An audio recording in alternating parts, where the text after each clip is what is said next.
সচিবালয়ে কাজে যোগ দিয়েছেন উপদেষ্টারা। বদলে যাবে শেখ হাসিনা যুব উন্নয়ন কেন্দ্রের নাম জানালেন আসিফ মাহমুদ।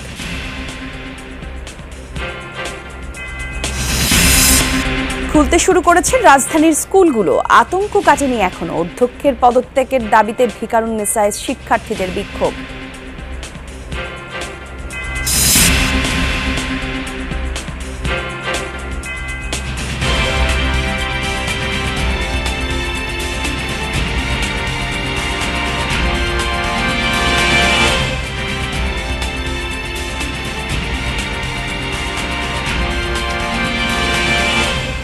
যমুনা নিউজে আমন্ত্রণ দর্শক, আপনাদের সবাইকে। সঙ্গে আমি জান্নাতুল কুলি আছি। সংবাদের শিরোনাম দেখছিলেন। সিটি মেয়র সহ জনপ্রতিনিধিদের সেবা নিশ্চিতের আহ্বান জানিয়েছেন স্থানীয় সরকারের উপদেষ্টা এএফ হাসান আরিফ। বলেন, দ্রুত কাজে যোগ দিয়ে আগের মতো কাজ করতে হবে। সকালে সচিবালয়ে এসব কথা বলেন তিনি। আইনের শাসন কায়েম হলে স্থানীয় সরকারের দুর্নীতি থাকবে না বলেও জানান তিনি। বলেন, অন্তর্বর্তী সরকার পরিচালনা চ্যালেঞ্জের, কেননা এটা স্বাভাবিক তত্ত্বাবধায়ক সরকার না। সরকারের মেয়াদ প্রসঙ্গে তিনি বলেন, সবকিছু পরিস্থিতির উপর নির্ভর করবে। সবকিছু মিলে কথাবার্তা কথা বলছি। এই পুরো সরকারটাই চ্যালেঞ্জ। পুরো সরকারের সামনে যে দেশের যে চলমান অবস্থা, সেটা একটা চ্যালেঞ্জ। যে যা যেখানে আছেন প্রত্যেকে তার নিজ নিজ দায়িত্ব পালন করবেন আইন অনুযায়ী, যেটাকে আমরা বলে থাকি যে rule of law. Rule of law মানে হচ্ছে যে আইনের শাসন। আইন যেভাবে আসে সেইভাবে হবে। আমার ব্যক্তিগত ইচ্ছা অনিচ্ছার উপরে নির্ভরশীল হবে না। সচিবালয়ে সমাজ কল্যাণ উপদেষ্টা শারমিন মুর্শিদ বলেছেন, কাজের ক্ষেত্রে চ্যালেঞ্জ মনে করলে অনেক কিছু। দেশ গঠনে সঠিকভাবে কাজ করবেন বলে জানান তিনি। পাশাপাশি দোয়া কামনা করেন। দোয়া চাইছি, অনেক বড় কাজ সবাই থাকবে। ভাবলে সবকিছু কঠিন, ভাবলে সবকিছু সহজ। এর চেয়ে বেশি কিছু বলা বোঝা যাবে না। পরিবেশের ন্যায় প্রতিষ্ঠার জন্য কাজ করতে চান বলে জানিয়েছেন পরিবেশ, বন ও জলবায়ু পরিবর্তন উপদেষ্টা সৈয়দা রিজওয়ানা হাসান। সকালে সচিবালয়ে তিনি এসব কথা জানান। বলেন, সারা জীবন তিনি পরিবেশের ন্যায় প্রতিষ্ঠার জন্য অন্যায়ের বিরুদ্ধে কাজ করে গেছেন। লক্ষ্য ঠিক রেখে এগিয়ে যাওয়ার প্রত্যাশা ব্যক্ত করেন তিনি। আমি আগে পরিবেশ ন্যায় বিচার নিয়ে কাজ করেছি, এখনো পরিবেশ ন্যায় বিচার নিয়ে কাজ করব। প্রত্যাশা হচ্ছে যত তাড়াতাড়ি কাজটা শুরু করা যায়। সামগ্রিক প্রেক্ষাপটটা একটু স্থির হয়ে আসলে কাজটা শুরু করে দেব। ধীরে ধীরে খুলতে শুরু করেছে রাজধানীর স্কুলগুলো। তবে এখনো আতঙ্ক কাটেনি সাধারণ মানুষের মনে। সন্তানকে স্কুলে পাঠানো নিয়ে আছেন দোটানায়। সপ্তাহের প্রথম কার্যদিবসে রাজধানীর অধিকাংশ স্কুলই ছিল বন্ধ। বেসরকারি স্কুলগুলো এই তালিকা আছে, সরকারি স্কুলও হাতে গোনা কয়েকটি স্কুল খুলেও শিক্ষার্থীদের উপস্থিতি ছিল কম। যারা আসছেন তাদের মধ্যেও আছে এক ধরনের অস্বস্তি। রাজধানীর নামি দামি অনেক স্কুল না খুললেও শিক্ষা কার্যক্রম তারা পরিচালনা করছেন অনলাইনে। অভিভাবকরা চান দ্রুতই এই অবস্থার অবসান হোক। বলছেন, রাস্তাঘাটের নিরাপত্তা, গুমোট পরিবেশ কাটিয়ে আবারও খুলে যাক সব শিক্ষা প্রতিষ্ঠান। প্রথম স্কুল এবং কলেজ শুরু হলো, এটা আমাদের গার্জিয়ান হিসেবে খুবই ভালো লাগছে এবং আমরা আনন্দিত যে স্বাভাবিক জীবনে ফিরতে পারছি। আমাদের কলেজ খুলতেছে, আমরা যে কলেজে যাব রাস্তাঘাটে কেউ নাই। সবাই স্কুল কলেজে যাওয়া আসা শুরু করেছে, জনজীবন সব স্বাভাবিক হচ্ছে। আমাদের স্টুডেন্টরা স্কুলে ফিরবে, কলেজে ফিরবে। ভবিষ্যতে যাতে আর কোনো সমস্যা না হয় সে বিষয়েও ছাত্ররা নজর রাখবে। ভিকারুননিসা নূন স্কুল অ্যান্ড কলেজের ভারপ্রাপ্ত অধ্যক্ষ কেকা রায় চৌধুরীর অপসারণ চেয়ে শিক্ষাঙ্গনে চলছে বিক্ষোভ প্রতিবাদ। সকালে বেইলি রোডে স্কুলের মূল ক্যাম্পাসের সামনে এই বিক্ষোভ করেন কয়েকশো শিক্ষার্থীরা জানান, কোটা সংস্কার আন্দোলনে অংশ নেওয়া শিক্ষার্থীদের বহিষ্কারের হুমকি দেন অধ্যক্ষ কেকা রায় চৌধুরী। তার বিরুদ্ধে বিভিন্ন দুর্নীতির অভিযোগ তোলেন তারা। একই সঙ্গে ভিকারুননিসা নূন স্কুল অ্যান্ড কলেজের অধ্যক্ষ এবং গভর্নর বডির পদত্যাগের দাবি করেন তারা। পদত্যাগের জন্য আগামী 24 ঘন্টা আলটিমেটাম দেন শিক্ষার্থীরা। গভর্নর বডি বিলুপ্ত এক দফার দাবিও জানান বিক্ষোভকারী শিক্ষার্থীরা। সারা দেশে 5 শতাধিক থানা সচল হলেও সীমিত পরিসরে চলছে থানার কার্যক্রম। প্রতিটি থানায় নিরাপত্তায় মোতায়েন রয়েছে সেনাবাহিনী। নিজ নিজ কর্মস্থলে এরই মধ্যে যোগ দিয়েছেন বেশিরভাগ পুলিশ সদস্যরা। পুলিশ সদর দপ্তর বলছে, সাধারণ ডায়েরি মামলা ছাড়া অন্য কোনো কার্যক্রম শুরু হয়নি এখনো। অনেক জায়গায় থানাসহ পুলিশি নানা স্থাপনা ক্ষতিগ্রস্ত, সেগুলো দ্রুত মেরামত শেষে কার্যক্রম স্বাভাবিক করার চেষ্টা চলছে। সারা দেশে 639টি থানা রয়েছে।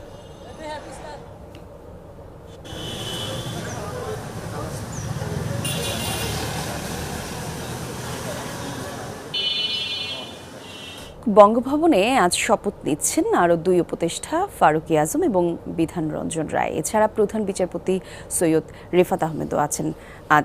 রেফাত আহমেদও আজ শপথ নেওয়ার কথা। আমাদের সহকর্মী ভাস্কর ভাদুরী আছেন সেখানে। ভাস্কর, একটু জানাবেন শপথ গ্রহণের আনুষ্ঠানিকতা এখন কোন পর্যায়ে আছে?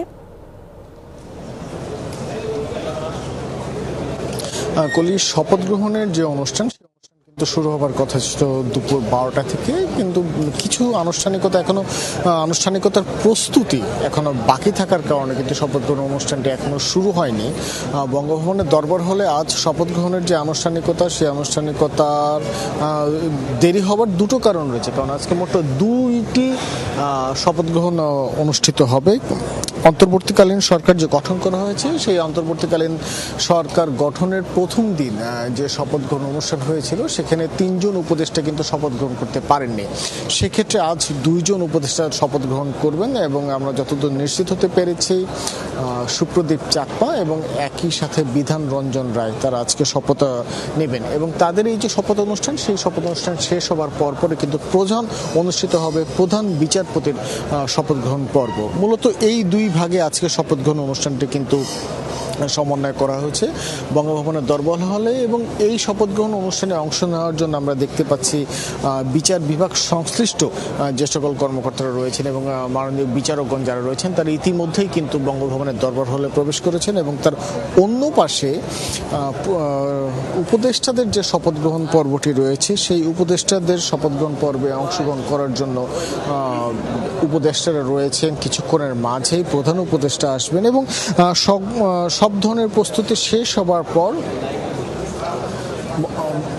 সব ধরনের যে প্রস্তুতিগুলো রয়েছে, সেই প্রস্তুতিগুলো শেষ হবার পর রাষ্ট্রপতি বঙ্গভবনের দরবার হলে প্রবেশ করবেন এবং তার প্রবেশের পরপরই সার্বিক আনুষ্ঠানিকতা শেষের মাধ্যমে শপথ গ্রহণের যে কার্যক্রম, সেই কার্যক্রম কিন্তু শুরু হবে বলে আমরা জানতেই পেরেছি। তবে ঘড়ির কাঁটার হিসেবে যদি বুঝিয়ে বলতে চাই কলি, তাহলে হয়তো বা আরও 10 মিনিট পর মূল যে শপথ গ্রহণের আনুষ্ঠানিকতা, সেই শপথ গ্রহণের আনুষ্ঠানিকতা শুরু হবে।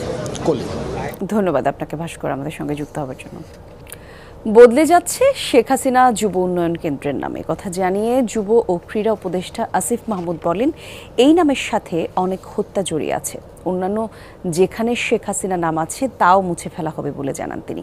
সকালে আসিফ মাহমুদ বলেন, আইন শৃঙ্খলা পরিস্থিতি গুরুত্বপূর্ণ, এজন্য নারী টি-20 বিশ্বকাপের আয়োজন হুমকির মুখে। এছাড়া তিনি বলেন, বিসিবি স্বায়ত্তশাসিত প্রতিষ্ঠান, চাইলেই সেখানে যা ইচ্ছা করা সম্ভব নয়।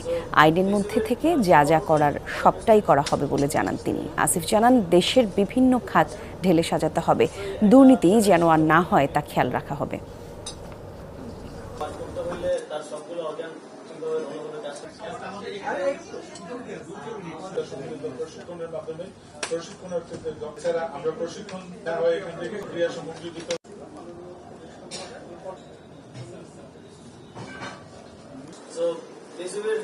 অবশ্যই লিগ্যাল ফ্রেমওয়ার্কের ভিত্তিতে কাজগুলো করতে হবে, যেহেতু অটোনোমাস প্রত্যেকটা বডি আমাদেরকে প্রসেস ফলো করতে হবে। যে কোনো পরিবর্তনের ক্ষেত্রে পরিবর্তন আমরা অবশ্যই করার জন্য তাদেরকে সাজেস্ট করব, কিন্তু প্রসেসটা ফলো করাটা জরুরি।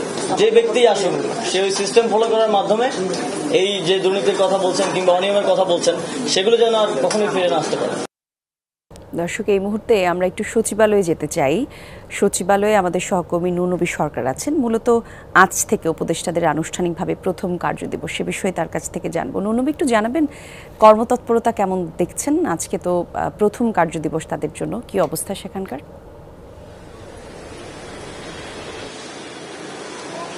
যারা এসেছেন তারা পরিচিত হচ্ছেন, বিভিন্ন সভা করছেন, তাৎক্ষণিক কিছু সিদ্ধান্ত দিচ্ছেন। সচিবালয়ে যারা অফিস করছেন কর্মকর্তা কর্মচারীরা, তাদের মধ্যে এক ধরনের ভীতি আছে, অনেকের মধ্যে পদবঞ্চিত, তাদের মধ্যে ক্ষোভ আছে। সব মিলিয়ে কেউ আছেন বদলির ভয়ে, কেউ আবার নতুন করে কোন চেয়ারে যাবেন সেটা নিয়ে তদবির শুরু হয়ে গেছে। এরকম নানা রকমের চলছে। আর উপদেষ্টারা এর মধ্যে আসিফ নাহিদ তারা এসেছেন, কথা বলেছেন গণমাধ্যমের সামনে, তারা তাদের সংশ্লিষ্ট মন্ত্রণালয় নিয়ে কথা বলেছেন এবং সবার মুখে ছিল যে ল অ্যান্ড অর্ডার সিচুয়েশন সিচুয়েশনটা যত দ্রুত পারা যায় নিয়ন্ত্রণে আনতে হবে, কারণ সেটা ঠিক থাকলে দেশের অন্যান্য কাজগুলো করা যাবে।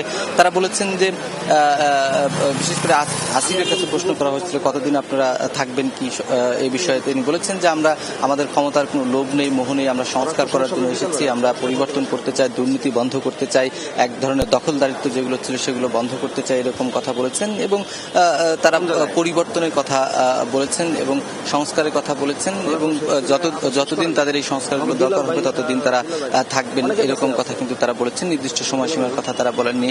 সকালবেলা রিজওয়ানা হাসান এসেছেন, জলবায়ু এবং পরিবেশ যে মন্ত্রণালয় রয়েছে সেটার উপদেষ্টা, শারমিন মুর্শিদ এসেছেন, সমাজ কল্যাণ উপদেষ্টা, মৎস্য প্রাণী সম্পদ এসেছেন, ফরিদা আক্তার, সবকিছু স্বাস্থ্য উপদেষ্টাও এসেছেন, তিনি সভা করেছেন। অনেকেই আবার বঙ্গভবনে শপথ রয়েছে, সেখানে প্রধান বিচারপতি এবং আরো 3 উপদেষ্টা সেখানেও গেছেন। স্বরাষ্ট্র মন্ত্রী কথা বলবেন, স্বাস্থ্য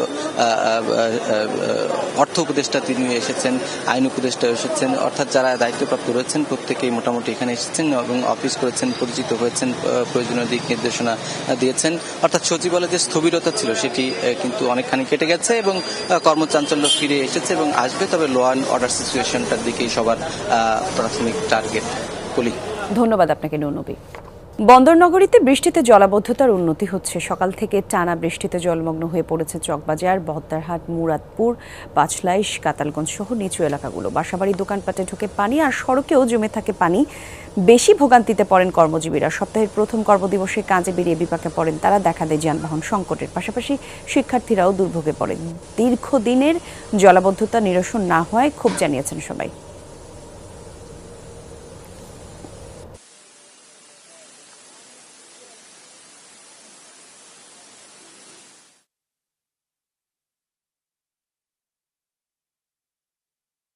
আমাদের ভোগান্তিটা এটাই, এখানের মধ্যে একটু থেকে একটু বৃষ্টি হলে এখানে পানি উঠে যায়। এমন এলাকায় বাস করি যেখানে মানে আসাই যায় না। আমাদের কলেজ মানে অনেক দূরে, তো এই হিসাবে আমাদেরকে এখানে আসতে যাইতে বেশি পানি উঠে যায়। আমাদের এলাকাতে অনেক পানি উঠে, তো এটা নিয়ে আমাদেরকে অনেক কষ্ট করতে হয়। ভাষায় বলা যাবে না। আমি এই রাস্তা দিয়ে আসার কথা ছিল, এই রাস্তা দিয়ে আসতে না পেরে অনেক দূর ঘুরে আসছি। আর রিক্সা 20 টাকার ভাড়া 50 টাকা দিয়ে আসছি।